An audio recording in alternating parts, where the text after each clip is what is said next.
പവിത്രത്തിന്റെ ഒരു അപ്കമിങ് എപ്പിസോഡിലേക്ക് എല്ലാവർക്കും സ്വാഗതം. അതിരാവിലെ തന്നെ വിക്രം വേദിയുടെ വീട്ടിലെത്തുന്നുണ്ട്. കരാട്ടെ പഠിപ്പിക്കാൻ വേണ്ടിയാണ് വരുന്നത്. എന്നാൽ വീട്ടിലെത്തുന്ന സമയത്ത് സുഡർ വളരെ ക്ഷീണിതയായിരിക്കുന്നത് കാണുന്നു. ഇത് കണ്ട് വിജയോട് ചോദിക്കുന്നുണ്ട്, അല്ല വിജയമ്മേ, എന്തു പറ്റി മോൾക്ക്? മോൾ എന്താ ഇങ്ങനെ വിഷമിച്ചിരിക്കുന്നത് പോലെ എന്ന് പറയുമ്പോൾ വിജി പറയുന്നുണ്ട്, അത് വിക്രം, മോൾക്ക് തീരെ സുഖമില്ല, അവളുടെ കൈക്ക് വല്ല വേദനയുണ്ടെന്ന് പറയുന്നു, അതുകൊണ്ടാണ് ഇങ്ങനെ വിഷമിച്ചിരിക്കുന്നത്. ഇത് കണ്ടതും വിക്രം പറയുന്നുണ്ട്, ആ മോളെ, നീ അതിനാണോ ഇങ്ങനെ വിഷമിച്ചിരിക്കുന്നത്? വിഷമിക്കേണ്ട ആവശ്യമൊന്നുമില്ല കേട്ടോ. അതിനൊക്കെ വേദന മാറാനുള്ളൊരു പൊടിക്ക് എൻ്റെ കയ്യിലുണ്ട്. കരാട്ടെ പ്രാക്ടീസ് പെട്ടെന്ന് തുടങ്ങുന്നവർക്ക് വരുന്ന വേദനയാണിത്. അതൊരു തൈലമിട്ട് തടവിയാൽ എല്ലാം മാറും. എനിക്ക് കുറേശ്ശെ മർമ്മ ചികിത്സയൊക്കെ അറിയാം കേട്ടോ എന്നിങ്ങനെ തമാശ മട്ടിലാണെങ്കിലും വിക്രം പറയുന്നുണ്ട്. എങ്കിൽ ശരി സിംബ, എൻ്റെ കൈവേദനയൊന്നും മാറ്റിത്താ, എനിക്ക് ഭയങ്കര വേദനയാണ്, ഞാൻ ഇനി എങ്ങനെയാണ് സ്കൂളിലേക്ക് പോകുന്നത് എന്നൊക്കെ പറയുന്നുണ്ട് സുഡർ. ഇത് കേട്ട് വിക്രം തൻ്റെ കയ്യിലുള്ള ഒരു തൈലമെടുത്ത് മോളുടെ രണ്ട് കൈയിലും പുരട്ടി നല്ലവണ്ണം തടവി കൊടുക്കുന്നുണ്ട്. കുറച്ചു നേരം അങ്ങനെ ചെയ്യുന്ന സമയത്ത് സുഡറിൻ്റെ വേദനയെല്ലാം മാറുന്നുണ്ട്. അവൾക്ക് അത്ഭുതമാവാണ്. പെട്ടെന്ന് സുഡർ വിജിയുടെ അടുത്തേക്ക് ഓടി ചെന്നുകൊണ്ട് പറയുന്നുണ്ട്, വിജയമ്മേ കണ്ടോ, സിംബ ആ തൈലമിട്ട് എൻ്റെ കയ്യിൽ തടവി തന്നപ്പോൾ എൻ്റെ കയ്യിലെ വേദനയെല്ലാം മാറി. എനിക്ക് വിശ്വസിക്കാൻ കഴിയുന്നില്ല, എത്ര പെട്ടെന്ന് അതിൻ്റെ വേദന മാറിയത് എന്ന് പറഞ്ഞുകൊണ്ട് കൈകൾ ഇങ്ങനെ തിരിച്ചും മറിച്ചുമൊക്കെ ഇങ്ങനെ കറക്കിക്കൊണ്ടിരിക്കുകയാണ് സുഡർ. എന്നാൽ വേദ ഇതെല്ലാം കണ്ടുകൊണ്ട് തൊട്ടപ്പുറത്തൊരു കസേരയിൽ ഇങ്ങനെ വളരെ ക്ഷീണിതയായിട്ട് ഇരിക്കുന്നുണ്ട്. ഇത് വിക്രം കാണുന്നുണ്ട്, പക്ഷെ ശ്രദ്ധിക്കാത്ത മട്ടിൽ ഇങ്ങനെ നിൽക്കുവാണ്. പെട്ടെന്ന് വേദ തൻ്റെ കയ്യിലുണ്ടായിരുന്നൊരു പേപ്പർ എടുത്ത് വിക്രമിന് നേരെ നീട്ടുന്നുണ്ട്. വിക്രം അത് കണ്ട് ചോദിക്കുന്നുണ്ട്, എന്താ ഇത്? അപ്പോൾ വേദ പറയുന്നുണ്ട്, ഇത് ഒരു ലീവ് ലെറ്ററാണ്. ലീവ് ലെറ്ററോ? അതെന്തിനാ എനിക്ക് തരുന്നത്? അതും കരാട്ടെ ക്ലാസ്സിന് ലീവ് ലെറ്ററോ എന്ന് ചോദിക്കുകയാണ്. ഇത് കേട്ടതും വേദ പറയുന്നുണ്ട്, ഞാൻ എന്ത് ചെയ്യുമ്പോഴും എനിക്ക് എൻ്റേതായ രീതികളുണ്ട്. എനിക്ക് സുഖമില്ല, അതുകൊണ്ട് 2 ദിവസത്തേക്ക് ലീവ് വേണം. ഇത് കേട്ട് വിക്രം ചിരിയോടുകൂടി പറയുന്നുണ്ട്, എന്ത് 2 ദിവസത്തേക്ക് ലീവോ? ദേ ഇന്നലെ ഒരു ദിവസം മാത്രമേ പ്രാക്ടീസ് നടന്നിട്ടുള്ളൂ, ഇനിയും ലീവ് എന്ന് പറയുമ്പോൾ ഇതെങ്ങനെ ശരിയാവും? അതൊന്നും നടക്കത്തില്ല. എന്തു പറ്റി? എന്താണ് കാരണം എന്ന് ചോദിക്കുകയാണ്. വേദ ഒന്നും തന്നെ മിണ്ടുന്നില്ല. വേദ ഇടുപ്പിന് കൈ പിടിച്ചോ, ഒരു കയ്യിലിങ്ങനെ ഇടുപ്പിൽ വെച്ചുകൊണ്ട് ഇങ്ങനെ മുഖമെല്ലാം മാറിയിരിക്കുകയാണ് വേദയുടെ. വേദയ്ക്ക് വേദന സഹിക്കുന്നില്ല. ഇതേ സമയം വിജി പറയുന്നുണ്ട്, വിക്രം, അത് വേദയ്ക്ക് തീരെ സുഖമില്ല, ഇടുപ്പിന് ഭയങ്കര വേദനയാണ്, പ്രാക്ടീസ് ചെയ്തതുകൊണ്ടാണെന്ന് തോന്നുന്നു എന്ന് പറയുമ്പോൾ വിക്രം പറയുന്നുണ്ട്, ഓ അതാണോ കാര്യം? അത് പ്രാക്ടീസ് കഴിഞ്ഞതുകൊണ്ട് തന്നെയാണ്. അത് ചിലർക്കങ്ങനെ വേദന വരാറുണ്ട്. അതിന് പ്രാക്ടീസ് മുടക്കിയല്ല ചെയ്യേണ്ടത്. തുടർച്ചയായി പ്രാക്ടീസ് ചെയ്തുകൊണ്ടിരിക്കുമ്പോൾ മാത്രമേ ആ വേദന മാറത്തുള്ളൂ. എന്തായാലും ഒന്ന് എഴുന്നേറ്റ് നിൽക്ക്, നോക്കട്ടെ ഇപ്പോഴത്തെ സിറ്റുവേഷൻ എങ്ങനെയുണ്ടെന്ന് എന്നിങ്ങനെ പറയുകയാണ് വിക്രം. ഇത് കേട്ട് വേദ എഴുന്നേറ്റ് നിൽക്കുവാണ്. എന്നാൽ എഴുന്നേറ്റ് നിൽക്കാൻ കഴിയുന്നില്ല. കുറച്ച് വളഞ്ഞാണ് നിൽക്കുന്നത്. വേദന കൊണ്ട് നിവർന്നു നിൽക്കാൻ കഴിയുന്നില്ല.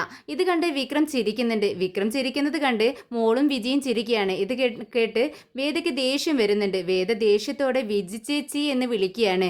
അങ്ങനെ എല്ലാവരും പെട്ടെന്ന് ചിരി അങ്ങ് നിർത്തുന്നുണ്ട്. എന്നാൽ വേദയുടെ ഈ അവസ്ഥ കണ്ട് മോള് പറയുന്നുണ്ട്, ദേ വേദേ, എൻ്റെ കൈകളിലെ വേദനയെല്ലാം ആ തൈലമിട്ട് സിംബ തടവി തന്നപ്പോൾ എല്ലാം മാറി, അതുപോലെ ഒന്ന് ചെയ്തു നോക്ക്, അപ്പോൾ വേദയുടെയും വേദനയെല്ലാം മാറുമെന്ന് പറയുകയാണ്. ഇത് കേട്ടതും വിജിക്കത് ശരിയാണെന്ന് തോന്നി. വിജി പറയുന്നുണ്ട്, വേദേ മോള് പറഞ്ഞത് ശരിയാ കേട്ടോ, നീ വിക്രമിൻ്റെ അടുത്ത് ആ ചികിത്സയൊന്ന്, വിക്രം ഇപ്പോൾ മോൾക്ക് ചെയ്ത ചികിത്സയൊന്ന് നീയും ചെയ്തു നോക്ക്, നിന്റെ വേദനയും പെട്ടെന്നങ്ങ് മാറിക്കിട്ടും വേദ എന്ന് പറയുകയാണ്.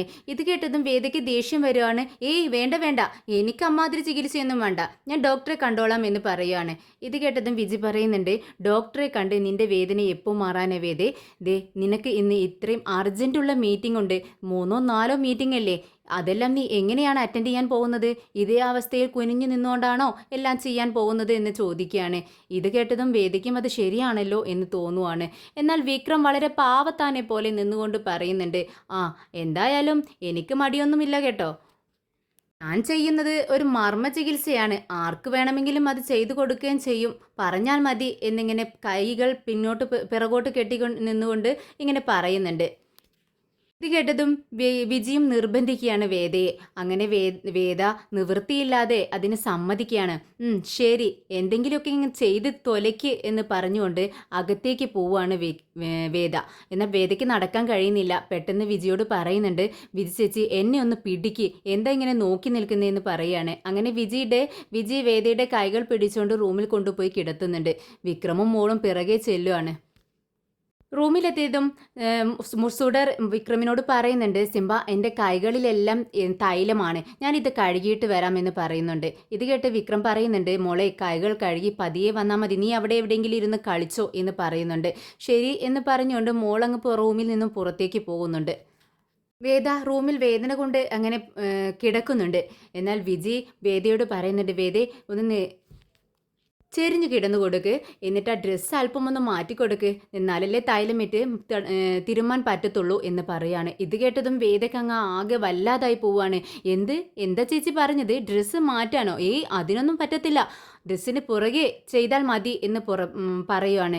ഇത് കേട്ടതും വിജി പറയുന്നുണ്ട്, അതെങ്ങനെ തൈലമിട്ട് ഡ്രസ്സിന് പുറകെ തടവുന്നത് എങ്ങനെ വേദേ, നീ എന്തായി പറയുന്നത് എന്ന് ചോദിക്കുകയാണ്. അത് മതി എന്നിങ്ങനെ വേദ പറയുന്നുണ്ട്. അതൊന്നും പറ്റത്തില്ല, ചെയ്യേണ്ട കാര്യങ്ങൾ ചെയ്യേണ്ട വിധത്തിൽ ചെയ്താൽ മാത്രമേ അസുഖം മാറത്തുള്ളൂ ചേച്ചി എന്ന് വിക്രം വിളിച്ച് പറയുന്നുണ്ട്. ഇതിങ്ങനെ പറയുന്ന സമയത്ത് വിക്രം വേദയെ ഇങ്ങനെ ഇടങ്ങണ്ണിട്ട് നോക്കുന്നുണ്ട്. വിക്രം പതിയെ തൻ്റെ കൈകളിലേക്ക് കുറച്ച് തൈലമിട്ട് രണ്ട് കൈകളിൽ ഇങ്ങനെ എടുത്തിട്ട് രണ്ട് കൈകളിലും ആക്കുന്നുണ്ട്. എന്നിട്ട് വിജി ചേച്ചിയോട് പറയുന്നുണ്ട്, വിജയമ്മേ കിച്ചണിൽ ജോലിയൊന്നുമില്ലേ, അല്ലാന്നുണ്ടെങ്കിൽ ഒരു കപ്പ് കാപ്പി ഇട്ടുകൊണ്ട് വരൂ, ഞാൻ ഈ തൈലമിട്ടൊന്ന് ട്രീറ്റ്മെൻ്റ് ഒന്ന് തുടങ്ങിക്കോട്ടെ എന്ന് പറയുകയാണ്. എന്നാൽ വേദ പെട്ടെന്ന് വേദയ്ക്ക് ടെൻഷൻ ആവുകയാണ്. വേണ്ട, വിജി ചേച്ചി ഇവിടെ തന്നെ നിന്നോട്ടെ, എവിടേക്കും പോകാൻ പാടില്ല, ചേച്ചി ഞാനാണ് പറയുന്നത്, ഇവിടെ നിന്നോളണം എന്ന് പറയുകയാണ്. ഇത് കേട്ടതും ശരി എന്ന് വിജി പറയുന്നുണ്ട്. എന്നാൽ വിക്രം പറയുന്നുണ്ട്, ഈ ചികിത്സ കഴിഞ്ഞ ഉടനെ തന്നെ നിനക്ക് ക്ഷീണം വരത്തില്ലേ വേദേ, അപ്പോൾ നിനക്ക് ഒരു കപ്പ് കാപ്പി കുടിക്കുന്നത് നല്ലതല്ലേ, അതിനു വേണ്ടിയാണ് ഞാൻ ചേച്ചി അങ്ങ് കിച്ചണിലേക്ക് പറഞ്ഞു വിടുന്നതെന്ന് പറയുന്നു. എന്നാൽ ഇത് കേട്ടതും വേദ പറയുന്നുണ്ട്, എനിക്ക് കാപ്പിയും വേണ്ട, ഒരു മണ്ണാങ്കട്ടയും വേണ്ട, നീ ഒന്ന് പെട്ടെന്ന് ചെയ്തു തീർക്കുന്നുണ്ടോ ചേച്ചി ഇവിടെ നിന്നും എവിടേക്കും പോവും വേണ്ട കേട്ടോ, ഞാൻ പറയുന്നത് കേട്ടാൽ മതി എന്ന് പറയാണ്. ശരി വേദേ, നീ പറയുന്നത് പോലെ തന്നെ ഞാൻ ചെയ്തോളാം എന്ന് വിജി പറയുന്നുണ്ട്. അങ്ങനെ വിജി ആ ജനലിനടുത്ത് അങ്ങനെ നിൽക്കുകയാണ്.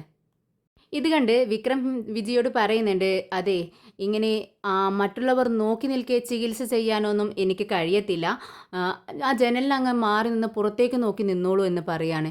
ശരി എന്ന് പറഞ്ഞുകൊണ്ട് വിജി ചിരിച്ചുകൊണ്ട് ജനലിനടുത്തേക്ക് നീങ്ങി നിന്ന് അങ്ങ് പുറത്തേക്ക് നോക്കി നിൽക്കുകയാണ്. അങ്ങനെ വേദയ്ക്ക് പതിയെ തൈലമിട്ട് ഇടുപ്പിലങ്ങനെ തടവി കൊടുക്കുന്നുണ്ട് വിക്രം. എന്നാൽ ഇതങ്ങ് തൊടുന്ന സമയത്ത് തന്നെ വേദ അങ്ങ് ഞെട്ടി പോകുന്നുണ്ട്. എന്നിട്ട് പറയുന്നുണ്ട്, അയ്യോ വേണ്ട എന്ന് പറയുകയാണ്, എനിക്ക് നല്ല വേദന എടുക്കുന്നുണ്ട്, നിങ്ങളിത് ചെയ്യുന്ന സമയത്ത് ഞാൻ വല്ലാണ്ടായി പോകുന്നു എന്ന് പറയുകയാണ്. ഇത് കേട്ടതും വിക്രം പറയുന്നുണ്ട്, ഇത് ഒരു ചികിത്സ മാത്രമാണ്, ഞാനൊരു വൈദ്യനാണെന്ന് വിചാരിച്ചോളൂ, നിങ്ങൾ കണ്ണടച്ചങ്ങനെ കിടന്നോളൂ എന്ന് പറയുകയാണ്. അങ്ങനെ വേദ തൻ്റെ മുഖം കൈകൾ കൊണ്ട് പൊത്തി പിടിച്ചങ്ങനെ കിടക്കുവാണ്. ഇടയ്ക്ക് കൈവിരലിനുള്ളിലൂടെ വിക്രമിൻ്റെ മുഖത്തേക്ക് നോക്കുന്നുണ്ട്. അത് കണ്ട് വിക്രം പറയുന്നുണ്ട്, നിങ്ങളിങ്ങനെ നോക്കേണ്ട ആവശ്യമില്ല, കണ്ണടച്ച് കിടന്നോളാനല്ലേ ഞാൻ പറഞ്ഞതെന്ന് പറയുന്നു. അങ്ങനെ കുറച്ച് നേരം തൈലമിട്ട് തേച്ചത് കൊടുത്തതിന് ശേഷം പെട്ടെന്ന് വേദ അങ്ങ് എഴുന്നേൽക്കുകയാണ്. എന്നിട്ട് പറയുന്നുണ്ട്, എൻ്റെ വേദന മാറി ചേച്ചി, എൻ്റെ വേദന മാറി ചേച്ചി എന്നിങ്ങനെ സന്തോഷത്തോടെ പറയുന്നുണ്ട്. ഇത് കേട്ട് വിക്രം വേദയോട് ചോദിക്കുന്നുണ്ട്, വേദന മാറിയോ, ഇത്ര പെട്ടെന്നോ? അതിന് സാധ്യതയില്ലല്ലോ, കുറച്ച് നേരം കൂടി ഈ ചികിത്സ ചെയ്താൽ മാത്രമേ മാറത്തുള്ളൂ. അല്ല എൻ്റെ വേദനയൊക്കെ മാറി, ഇനി ഒന്നും വേണ്ട എന്ന് പറഞ്ഞുകൊണ്ട് പെട്ടെന്ന് അവിടെ നിന്ന് അങ്ങ് എഴുന്നേൽക്കുകയാണ് വേദ. അപ്പോഴേക്കും സുഡർ റൂമിലേക്ക് വരുന്നുണ്ട്.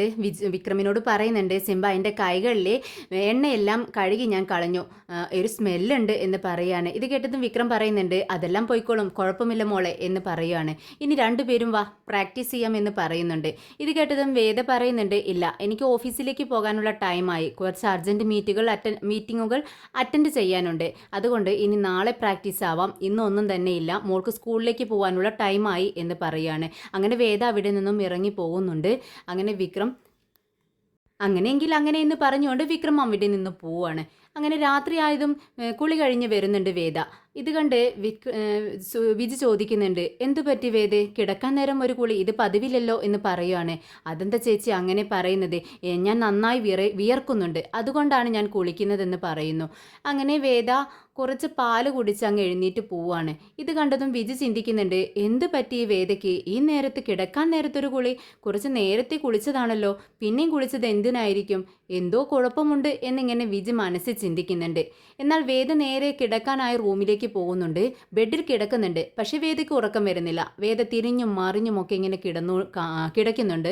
എന്നിട്ട് ഉറങ്ങാൻ വേണ്ടി ശ്രമിക്കുന്നുണ്ട്. പക്ഷേ വേദയ്ക്ക് സാധിക്കുന്നില്ല. ഉറങ്ങാൻ വേണ്ടി കണ്ണുകൾ അടയ്ക്കുന്ന സമയത്ത് വിക്രം തൈലം തേച്ച് കൊടുക്കുന്ന ആ ഒരു സീനാണ് വേദയ്ക്ക് ഓർമ്മ വരുന്നത്. സീൻ മാത്രമല്ല, ആ ഒരു ഫീലിങ്ങും കൂടി വേദയ്ക്ക് ഓർമ്മ വരുമ്പോഴാണ് പെട്ടെന്ന് ചാടി എഴുന്നേറ്റ്, ഏയ് വേണ്ട വേണ്ട പോ എന്ന് പറഞ്ഞുകൊണ്ട് കൈകൾ കൊണ്ട് തട്ടി മാറ്റുന്നുണ്ട്.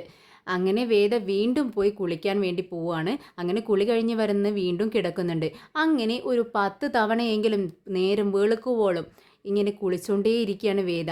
എപ്പോൾ ഉറങ്ങാൻ വേണ്ടി കിടന്നോ അപ്പോഴെല്ലാം വിക്രം തൻ്റെ അടുത്ത് ഇരിക്കുന്നതും തൈലം തേച്ച് കൊടുക്കുന്നതൊക്കെ ആ ഒരു ഫീലിംഗ് വേദയ്ക്ക് ഇങ്ങനെ വന്നുകൊണ്ടേയിരിക്കുകയാണ്. ആ ഓർമ്മ വരുന്നതോടുകൂടി വേദ അങ്ങ് ഞെട്ടി എഴുന്നേൽക്കുകയും വീണ്ടും പോയി ബാത്റൂമിൽ പോയി കുളി കഴിഞ്ഞ് വരികയും ചെയ്യുന്നുണ്ട്. അങ്ങനെ നേരം വെളുക്കുവോളം ഇതേ ആവർത്തിച്ചുകൊണ്ടിരിക്കുകയാണ് വേദ. അങ്ങനെ പുലർച്ചെ ഒരു 4 മണി ആയപ്പോഴേക്കും വേദയുടെ റൂമിൽ നിന്നും ഇങ്ങനെ സൗണ്ടൊക്കെ കേൾക്കുന്നത് കണ്ട് വിജി വന്ന് നോക്കുവാണ്. എന്നിട്ട് ചോദിക്കുന്നുണ്ട്, അല്ല വേദേ, നീ എന്താ, നിനക്ക് എന്ത് പറ്റി, കുറേ നേരമായല്ലോ നീ കുളിക്കാൻ തുടങ്ങിയിട്ട്. ഇപ്പോൾ അവസാനിക്കുമെന്ന് വിചാരിച്ചാണ് ഞാൻ മിണ്ടാതിരുന്നത്. സാഹി കേട്ടപ്പോഴാണ് വന്നത്. എന്താ നിന്റെ പ്രശ്നമെന്ന് ചോദിക്കുകയാണ്. ഇത് കേട്ടതും വേദയ്ക്ക് ദേഷ്യം വരുന്നുണ്ട്. പൊട്ടിത്തെറിക്കുകയാണ്. ചേച്ചി, എന്താ ചേച്ചി വിചാരിച്ചത്, എല്ലാത്തിനും നിങ്ങളെല്ലാവരും കാരണക്കാരാണ്. എന്താ വേദ നീ പറയുന്നത്, നിങ്ങളല്ലേ ആ വിക്രമിനോട് തൈലമിട്ട് തടവാൻ പറഞ്ഞത്, ദേ ഇപ്പോൾ ആകെ പ്രശ്നമായി. ഇത് കേട്ടതും വിജി ചോദിക്കുന്നുണ്ട്, ഞാൻ പറഞ്ഞിട്ടാണോ വേദേ, നീ കൂടി സമ്മതിച്ചിട്ടല്ലേ? അതെ, ഞാൻ കൂടി സമ്മതിച്ചിട്ടാണ്. നിങ്ങൾ പറഞ്ഞതുകൊണ്ടല്ലേ ഞാൻ സമ്മതിച്ചത്. ഇപ്പോൾ ഞാൻ എൻ്റെ കണ്ണിൽ ഉറക്കം പിടിക്കുന്ന സമയത്ത് അവൻ വന്നിരുന്ന് തൈലമിട്ട് തടവുന്ന ആ ഒരു സീനാണ് എനിക്ക് ഓർമ്മ വരുന്നത്. എൻ്റെ ശരീരമാകെ ഇല്ലാതാകുന്നു ചേച്ചി എന്ന് പറയാണ്. ഇത് കേട്ടതും വിജി പറയുന്നുണ്ട്, അതിന് നീ എന്തിനാ ഇങ്ങനെ ഇല്ലാതാവുന്നത്, അതെനിക്ക് മനസ്സിലാവുന്നില്ലല്ലോ. ചേച്ചി, ഒന്നും മനസ്സിലാവാത്തതുപോലെ സംസാരിക്കരുത്. എനിക്ക് ഉറക്കം വരുന്നില്ല ചേച്ചി, ഞാൻ ആകെ ടെൻഷനാണെന്ന് പറയുന്നു. ഇത് കേട്ടതും വിജി പറയുന്നുണ്ട്, എന്തിനാ വേദ നീ ഇങ്ങനെ ടെൻഷൻ അടിക്കുന്നത്? അവൻ ഒരു മർമ്മ ചികിത്സ മാത്രമല്ലേ, ഒരു വൈദ്യം ചെയ്യുന്നത് പോലെ മാത്രമല്ലേ അവൻ ചെയ്തുള്ളൂ, അല്ലാതെ ഒന്നും ചെയ്തില്ലല്ലോ. ഞാനല്ലേ നിന്നോടൊപ്പം ഉണ്ടായിരുന്നത് എന്ന് പറയുകയാണ്. ചേച്ചിക്ക് പറഞ്ഞാൽ മനസ്സിലാവത്തില്ല. ചേച്ചി ഒന്ന് ഇറങ്ങി പോകുന്നുണ്ടോ എന്ന് ചോദിക്കുകയാണ്. ഓ ശരി, ഞാൻ പോകുന്നു എന്ന് പറഞ്ഞുകൊണ്ട് ഡോറ് ചാരി വെച്ച് വിജി അങ്ങ് ഇറങ്ങി പോകുന്നുണ്ട്. അങ്ങനെ നേരം വെളുത്തതും പതിവ് പോലെ വിക്രം കരാട്ടെ ക്ലാസ്സിനായി വരുന്നുണ്ട്, പഠിപ്പിച്ചു കൊടുക്കാനായി വരുന്നുണ്ട്. വേദിയും സുഡറും റെഡിയായി നിൽക്കുന്നു. അങ്ങനെ പ്രാക്ടീസൊക്കെ തുടങ്ങുന്നുണ്ട്. സുഡറിനെ കൈകൾ പിടിച്ചുകൊണ്ട് വിക്രം പ്രാക്ടീസ് ചെയ്യിപ്പിക്കുകയാണ്. ഇത് കണ്ട് വേദിയെ തന്നെ മറന്നതുപോലെ എന്തോ ഒരു ഭാവത്തിൽ അങ്ങനെ വിക്രമിനെയും സുഡറിനെയും മാറി മാറി നോക്കി നിൽക്കുവാണ്. പെട്ടെന്നാണ് പുറത്തുനിന്നും ബഹളം കേൾക്കുന്നത്. ആരാ ചേച്ചി, എന്താ, ഒന്ന് പോയി നോക്കൂ എന്ന് പറയുമ്പോൾ വിക്രം പെട്ടെന്ന് ചെന്ന് ഗേറ്റ് തുറന്ന് നോക്കുവാണ്. അപ്പോഴാണ് കുറച്ച് പേർ അവിടെ വേദയെ കാണാനായി കരഞ്ഞുകൊണ്ട് നിൽക്കുന്നത് കാണുന്നത്. ഒരച്ഛനും അമ്മയും കരഞ്ഞുകൊണ്ട് ഉമ്മർത്ത് നിൽക്കുകയാണ്. വേദ അങ്ങോട്ടേക്ക് വരുന്നുണ്ട്. അവരോട് ചോദിക്കുന്നുണ്ട്, എന്താ നിങ്ങൾ ഈ ചെയ്യുന്നത്? ഒരു ഗവൺമെൻറ് ഓഫീസറുടെ വീടിന് മുന്നിൽ വന്ന് ഇങ്ങനെയൊന്നും ചെയ്യരുതെന്ന് നിങ്ങൾക്ക് അറിയില്ലേ എന്ന് ചോദിക്കുകയാണ്. ഇത് കേട്ട് അവർ പറയുന്നുണ്ട്, ഞങ്ങളുടെ നിവൃത്തികേട് കൊണ്ടാണ് ഞങ്ങൾ വന്നത്, ഞങ്ങളെ രക്ഷിക്കണമെന്ന് പറയുന്നു. അങ്ങനെ വേദ ചോദിക്കുന്നുണ്ട്, എന്താ നിങ്ങൾക്ക് ചെയ്തു തരേണ്ടത്, എന്താണ് കാര്യമെന്ന് പറയൂ, ഞാൻ എൻ്റെ മകളെ രക്ഷിക്കണമെന്ന് പറയുന്നുണ്ട്. എന്ത് പറ്റി, മോളേക്ക് വല്ല അസുഖവുമാണോ, ഞാൻ ഹോസ്പിറ്റലിൽ കൊണ്ടുപോകണോ എന്ന് ചോദിക്കുമ്പോൾ അവർ പറയുന്നുണ്ട്, അല്ല, എൻ്റെ മോളെ കാണാനില്ല, ഞങ്ങൾക്ക് ഒരേ ഒരു മോള് മാത്രമേ ഉള്ളൂ, അവൾ ഇപ്പോൾ കോളേജിൽ ചേർത്തതേ ഉള്ളൂ. ഇന്നലെ രാത്രി വേസ്റ്റ് കളയാൻ വേണ്ടി പുറത്തേക്ക് പോയ മകളെ പിന്നീട് കാണാനില്ല. ഞങ്ങൾ വിഷമത്തോടെ കൂടിയാണ് ഇങ്ങോട്ടേക്ക് വന്നത്, രക്ഷിക്കണമെന്ന് എൻ്റെ മകളെ കണ്ടുപിടിച്ച് തരണമെന്ന് പറഞ്ഞുകൊണ്ട് അവർ രണ്ടുപേരും കരയുകയാണ്. ഇത് കേട്ടതും വേദയ്ക്കും വിക്രമിനും ഒരുപോലെ സങ്കടമാവുന്നുണ്ട്. ഉടനെ തന്നെ വിക്രം ചോദിക്കുന്നുണ്ട്, അല്ല നിങ്ങൾ ഇത് ഇവിടെ വന്ന് പറഞ്ഞിട്ട് എന്താ കാര്യം, നിങ്ങൾ പോലീസ് സ്റ്റേഷനിൽ കംപ്ലൈൻറ്റ് കൊടുക്കേണ്ടതെന്ന് ചോദിക്കുകയാണ്. ഇത് കേട്ടതും ആ കുട്ടിയുടെ അച്ഛൻ പറയുന്നുണ്ട്, ഞങ്ങൾ പോലീസ് സ്റ്റേഷനിൽ ഇന്നലെ തന്നെ കംപ്ലൈൻറ്റുമായി പോയിരുന്നു. പക്ഷേ അവർ ഞങ്ങളോട് പറഞ്ഞത് നിങ്ങളുടെ മകൾ ആരെയെങ്കിലും സ്നേഹിച്ച് അവരുടെ പിറകെ പോയതായിരിക്കും, നിങ്ങൾ ആ വഴിക്ക് വല്ലതും അന്വേഷിക്കുക എന്നാണ് പറഞ്ഞത്. അവർ ഈ കേസിനെ ഗൗരവത്തിലെടുക്കുന്നില്ല, ഞങ്ങൾ ഇനി എന്ത് ചെയ്യുമെന്ന് പറഞ്ഞുകൊണ്ട് അവർ കരയുന്നുണ്ട്. പോലീസ് കേസെടുത്തില്ല എന്ന് കേട്ടതും വേദയ്ക്ക് വിശ്വസിക്കാൻ കഴിയുന്നില്ല. നിങ്ങൾ അല്പസമയം വെയിറ്റ് ചെയ്യൂ, ഞാനൊന്ന് വിളിക്കട്ടെ എന്ന് പറഞ്ഞുകൊണ്ട് തൻ്റെ ഫോൺ എടുത്ത് വേദ കപിലിനെ വിളിക്കുന്നുണ്ട്. കപിലിനോട് അന്വേഷിക്കുന്നുണ്ട്. കപിലൻ, എന്താ ഇത്, എന്താണ് അവിടെ നടക്കുന്നത്, എന്താണെന്ന് കപിലനും ചോദിക്കുന്നുണ്ട്. കപിലിനൊന്നും തന്നെ മനസ്സിലാവുന്നില്ല. അത് ഇവിടെ ഒരു അച്ഛനും അമ്മയും അവരുടെ മകളെ കാണാനില്ലെന്ന് പറഞ്ഞ് സങ്കടം പറയാൻ വേണ്ടി വന്നിട്ടുണ്ട്. അവിടെ പോലീസ് സ്റ്റേഷനിൽ വന്ന് കേസെടുത്തില്ല എന്ന് പറയുന്നു. ശരിയാണോ എന്ന് ചോദിക്കുകയാണ്. ഇത് കേട്ടതും കപിലൻ പറയുന്നുണ്ട്, അത് എനിക്കറിയില്ല വേദേ, ഇവിടെ ഒരു കേസ് വന്നാൽ അത് എടുക്കണമെന്ന് ഞാൻ ഇവരോട് എല്ലാവരോടും പറഞ്ഞിട്ടുണ്ട്. അവർ ഏത് സ്റ്റേഷനിലാണ് കംപ്ലൈൻറ്റ് കൊടുത്തതെന്ന് എനിക്കറിയില്ലല്ലോ വേദേ, അതുകൊണ്ട് അത് ഒന്ന് അന്വേഷിക്കുമെന്ന് പറയുന്നു. അങ്ങനെ അവരോട് അന്വേഷിക്കുകയും കപിലിനോട് പറയുകയും ചെയ്യുന്നുണ്ട്. പെട്ടെന്ന് തന്നെ കപിലിനെ കേസെടുത്ത് അന്വേഷിച്ചോളാം എന്ന് പറയുന്നുണ്ട്. അങ്ങനെ വേദ ഫോൺ കട്ട് ചെയ്യുകയാണ്. പെട്ടെന്ന് വിക്രം അവരോട് ചോദിക്കുന്നുണ്ട്, നിങ്ങളുടെ മകൾക്ക് എത്ര വയസ്സുണ്ട്, എവിടെ നിന്നാണ് കാണാതായത് എന്നൊക്കെ ഉള്ള വിവരങ്ങൾ ഇങ്ങനെ അന്വേഷിച്ചറിയാണ്.